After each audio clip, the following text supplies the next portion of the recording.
Welcome to my YouTube channel W Maurya mechanical tech में आपका स्वागत है। आज हम लोग स्टार्ट करेंगे रिफ्लेक्शन ऑफ लाइट, प्रकाश का परावर्तन। तो चलो ठीक है, स्टार्ट करते हैं। प्रकाश का परावर्तन। प्रकाश का परावर्तन क्या होता है?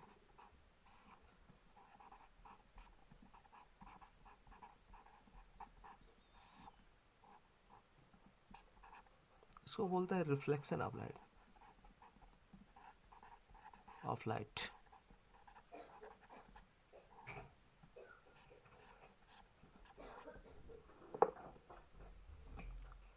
अब प्रकाश का परावर्तन स्टार्ट करने से पहले हम ये बता देना चाहते हैं प्रकाश क्या होता है।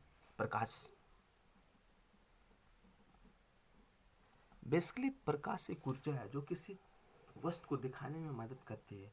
अर्थात प्रकाश वह ऊर्जा है, प्रकाश एक ऊर्जा है जो किसी वस्तु को देखने में मदद करता है।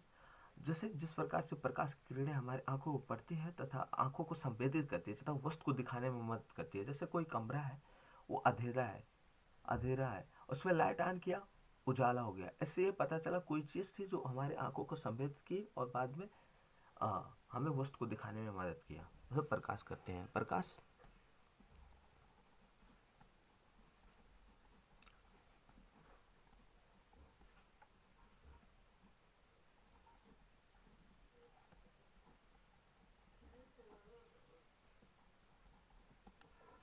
जो हमारी आंखों को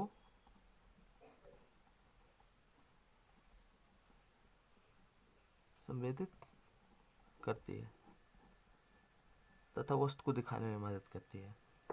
प्रकाश का परावर्तन स्टार्ट कर रहे हैं, डिस्कस करेंगे प्रकाश का परावर्तन। अब बात आती है प्रकाश का परावर्तन कितने टाइप से हो सकता है। तो बेसिकली हम लोग जो पढ़ते हैं उसके अकॉर्डिंग हम लोग बात करेंगे। जैसे प्रकाश का परावर्तन क्या होता है? परावर्तन का ये मतलब होता है कि किरण आई किसी चमकदार सतह पे, प्रकाश की किरण आई और किसी एंगल पे वो रिफ्लेक्ट हो जाती है। अब ये डिपेंड करता है कि ये जो चिकनादार सतह है कैसा है। हमने यहाँ लिया समतल दर्पण लिया है। तो और होता क्या है, मल्टीपल रिफ्लेक्शन होता है। किरणें आती हैं और चली जाती हैं, किरणें आती हैं और चली जाती हैं, ऐसे बहुत तेज। जैसे आपने देखा कोई दर्पण लिया, कोई आईना लिया, आपने उस पर टॉर्च मारा, बहुत ज़्यादा रेज निकलती हैं और हमारे आंखों को संवेदित करती है और हमें दिखाई देने लगता है। आप लोग देखे हैं, ठीक है। तो उसी प्रकार से मल्टीपल रिफ्लेक्शन होता है। एक तो आ गया सर ये समतल था, मतलब इसको बोल से रेगुलर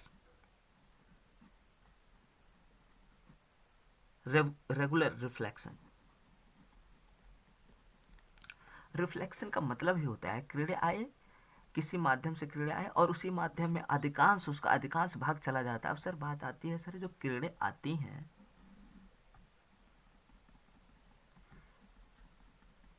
जैसे हमने समतल दर्पण लिया, रेगुलर हमने लिया है। सर जब किरणें आती हैं, क्या जितने एनर्जी से आती हैं किरणें, क्या उतनी एनर्जी से निकल जाती हैं? क्वेश्चन उठता है जी। ये डिपेंड करता है रिफ्लेक्टिंग सरफेस पर। और रिफ्लेक्टिंग सरफेस क्या होता है? ये होता है रिफ्लेक्टिंग सरफेस आपका ये कलई किया हुआ। जैसे हमने यहाँ समतल दर्पण लिया है, जितना अच्छा चमकदार सतह रहेगा उतना अच्छा रिफ्लेक्शन होगा, ठीक है। तो रिफ्लेक्शन क्या होता है कि जब प्रकाश की किरण किसी चिकने सतह पे, चिकनेदार या पालिशदार सतह पे गिरती हैं तो उसका अधिकांश भाग उसी माध्यम में वापस चला जाता है। इस प्रक्रिया को प्रकाश का परावर्तन कहते हैं। और हम लोग जो पढ़ते हैं, लेकिन बच्चे पूछते हैं अक्सर कि सर ये जो प्रकाश की किरण जिस एनर्जी से उतनी जाती हैं, ये डिपेंड करता है कि कौन सा कितना चिकनादार है। अगर अच्छा चिकनादार रहेगा, बढ़िया रहेगा तो वेल डिफाइंड जाएगा। अगर कहीं हमने क्या किया, इरेगुलर, हमने क्या किया, इरेगुलर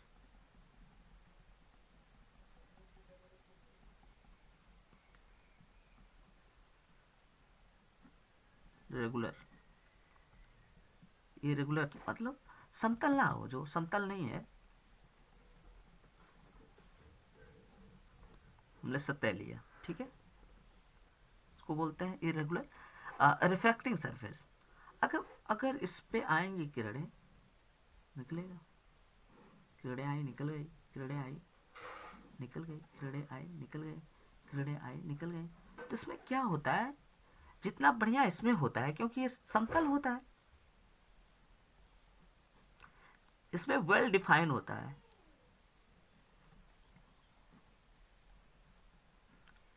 किरणें अच्छे से, मतलब ज़्यादातर पार्ट इसका अधिकांश भाग वापस चला जाए, लेकिन इसमें वेल डिफाइन नहीं होता है क्योंकि टेढ़ा मेढ़ा है, सरफेस टेढ़ा मेढ़ा होता है, तो उतना बढ़िया एंगल से नहीं जा पाता है, जिसकी वजह से उतना अच्छा रिफ्लेक्शन नहीं होता है इसमें, अच्छा रिफ्लेक्शन इसमें वेल डिफाइन अच्छा रिफ्लेक्शन होता है इसमें।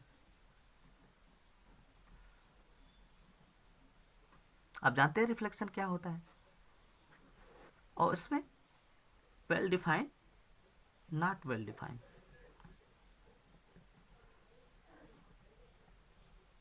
Not well define, not well define reflection इसमें भी होता है लेकिन उतना बढ़िया नहीं होता है, नॉट वेल डिफाइंड रिफ्लेक्शन, अच्छा रिफ्लेक्शन नहीं होता है, ठीक है।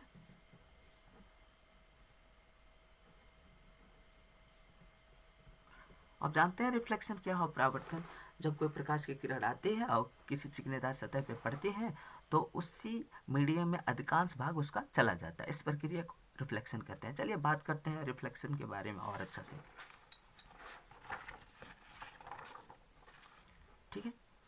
अब हमने जैसे यहाँ पे पढ़ा है, हमने डिस्कस किया है, तो होता क्या है, जब ये प्रकाश, ये कोई समतल दर्पण था, इस पे प्रकाश की किरण गिरी तो बहुत ज़्यादा रिफ्लेक्शन हो रहा है, बहुत सी किरणें, लेकिन हम सभी किरणों के बारे में डिस्कस तो कर नहीं पाएंगे। क्यों नहीं कर पाएंगे, कितना हम लोग डिस्कस करेंगे, ये आया, ये आया चला गया, ये आया, इसको बोलते हैं मल्टीपल रिफ्लेक्शन, कि ज़्यादा रिफ्लेक्शन होना, बहुत होता है रिफ्लेक्शन, तो हम लोग सबको तो डिस्कस कर नहीं पाएंगे। हमने इसको जूम किया, हमने क्या किया कलाकारी इसमें, कि अब हम पूरा तो डिस्कस नहीं कर पाएंगे, एक पॉइंट को हमने उठाया, एक दो रेस को उठाए, एक आने वाली एक जाने वाली किरण को उठा लिया, यहाँ पे हमने क्या कलाकारी किया हम बताते हैं, और इसको हमने जूम कर दिया, यहाँ पे लाके इसको यहाँ पे चिपका दिया, ठीक है। अब जब चिपकाया तो हम कलाकारी और अच्छा से दिखाते हैं आपको। तो होता क्या है, क्या कहानी होती है, बहुत इंटरेस्टिंग कहानी होती है। वो हमने जो किरण उठाया था, उन दोनों किरण को हमने क्या माना, ये कलईदार, इसको कलई कर दिया हमने, ये समतल दर्पण हमने लिया। अब प्रकाश की किरण आएगी, वहां से हमने जो दो किरण लिया था, ठीक है, इस पे हमने बिंदु रख दिया, ठीक है, ये किरण हमने यहाँ पे लिया, आने वाली किरण इसको कहते हैं इंसिडेंट रे, आपतित किरण, थ्रोबैक हो गया, इसको परावर्तित किरण बोलते हैं। आपतित किरण,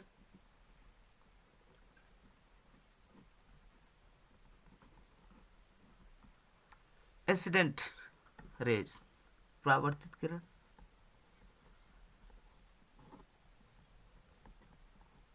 रिफ्लेक्टेड रेज, इसको बोलते हैं आपतन कोण, आपतन कोण, इंसिडेंट एंगल, इसको बोलते हैं परावर्तन कोण, परावर्तन कोण, इसको बोलते हैं रिफ्लेक्टेड एंगल। जो बिंदु होता है इसको नॉर्मल बोलते हैं, ये जो वाला लंब निकला है इसको अभिलंब,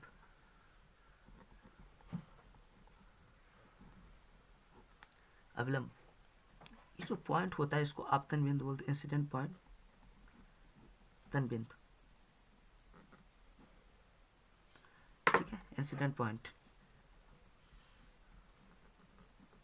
पॉइंट।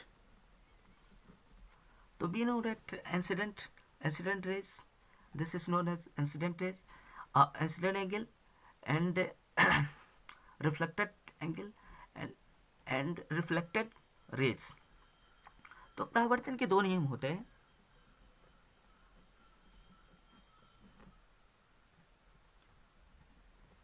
जिसे स्नेल का नियम भी कहते हैं।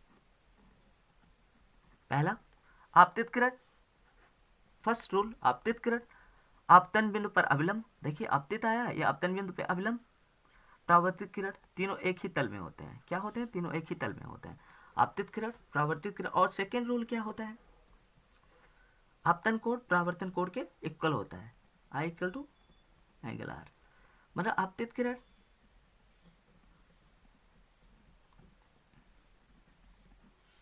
इंसिडेंट रे, आपतित किरण आपतन बिंदु पर अभिलंब, अभिलंब, परावर्तित किरण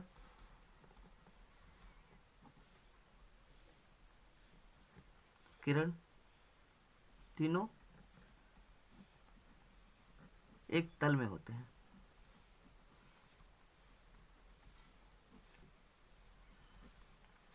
इसको कहते हैं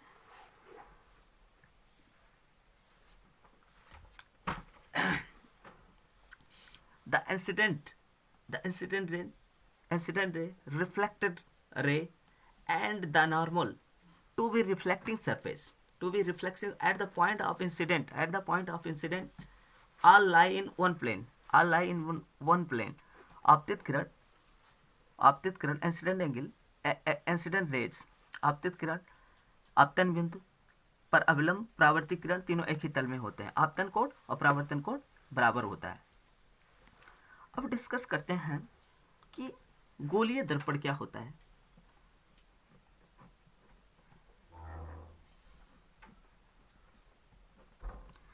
एक्चुअली में कोई गोला है हमारा, ठीक है, गोला है, इसको हमने कट कर दिया, इसका सेंटर होगा कहीं पे यहाँ पे, ठीक है, आर होगा।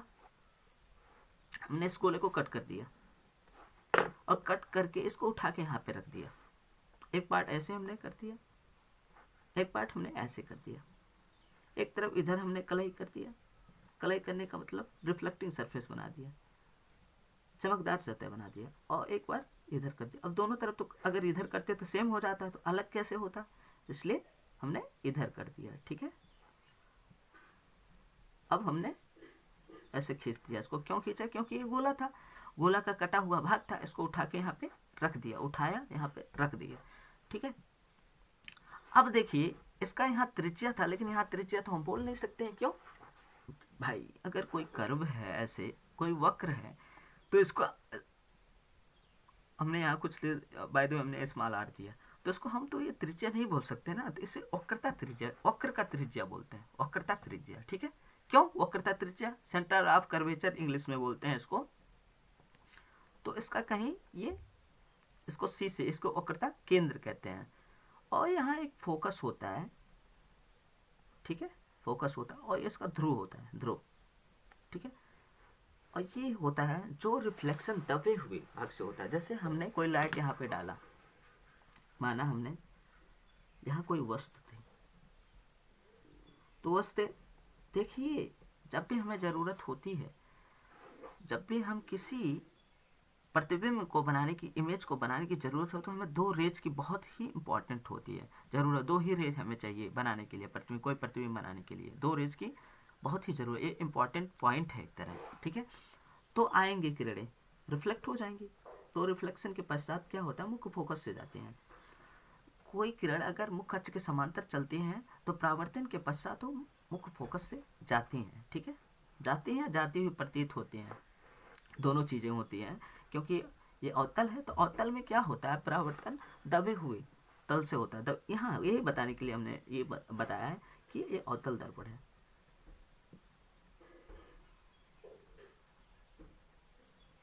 इसको बोलते हैं कानकेव मिरर। और जो वक्रता केंद्र से जाती हैं, जो किरणें वक्रता केंद्र से जाती, उसी दिशा में वापस चली जाती हैं। अगर हमने मान लिया वो ये कोई वस्तु था, तो यहाँ पे क्या होगा, जस्ट अपोजिट वो ओ डैश ए डैश हमारा क्या बनता है, इमेज बनता है। तो अवतल दर्पण क्या होता है, अवतल दर्पण दबे हुए भाग से, वे दर्पण जिसमें परावर्तन दबे हुए भाग से होता है, परावर्तन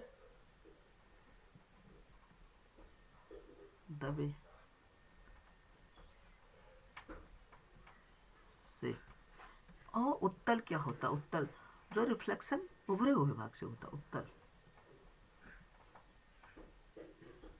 उत्तल परावर्तन उभरे हुए भाग से, इधर साइड से उभरे हुए भाग से परावर्तन होता है। ठीक है, ये होता है। अब इसमें बात कर लेते हैं, हम लोग डिस्कस कर लेते हैं। डिस्कस करना ये है हमें